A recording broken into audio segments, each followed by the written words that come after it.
ഇന്നത്തെ എക്സാം വന്നിട്ടുണ്ടായിരുന്നത് ഫിസിക്സും ബയോളജിയും ആയിരുന്നല്ലോ. ഫസ്റ്റ് എക്സാം ഫിസിക്സ് ആയിരുന്നു. എന്നുവെച്ചാൽ രാവിലെ ആയിരുന്നു നമുക്ക് ഫിസിക്സ് ഉണ്ടായിരുന്നത്. എന്തൊക്കെ പറഞ്ഞാലും ഫിസിക്സും ബയോളജിയും കൂടി ഒരു ദിവസം വെച്ചത് കടന്ന കൈയായി പോയി. കാരണം ഫിസിക്സ് പഠിക്കാൻ തുറക്കുമ്പോഴേക്കും നമ്മൾ ബയോളജി പഠിച്ചില്ല എന്ന് മനസ്സിലാക്കി അതിലോട്ട് പകുതി വെച്ച് ഓടുന്നത്. അങ്ങനെ അവസാനം അതുമില്ല ഇതുമില്ല എന്നുള്ള അവസ്ഥയിലോട്ട് മാറും.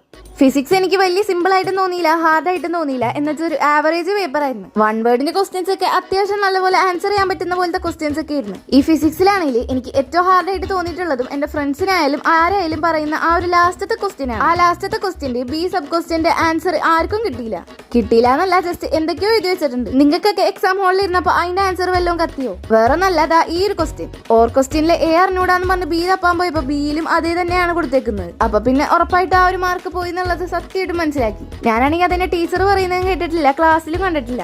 അതുകൊണ്ട് തന്നെ എന്റേതായ ഭാവനയിൽ എന്തൊക്കെയോ ഇത് പിന്നെയാണെങ്കിൽ നമ്മുടെ ചാനലിന്റെ ഒരു 50 സബ്സ്ക്രൈബേഴ്സും കൂടി കൂടിക്കഴിഞ്ഞാൽ 6K ആയി കഴിയും. എന്ന് വെച്ചാൽ ഒരു 6000 പേരെയും കൊണ്ടുള്ള ഒരു ഫാമിലി ആയിട്ട് തന്നെ നമുക്ക് വെക്കേഷനിലോട്ട് കടക്കാന്ന് വിചാരിച്ചു. അപ്പൊ വീഡിയോ ഇഷ്ടമാണെങ്കിൽ മാത്രം ലൈക്ക് സബ്സ്ക്രൈബ് ചെയ്ത് സപ്പോർട്ട് ചെയ്യാനായിട്ട് മറക്കൂലല്ലോ അല്ലേ.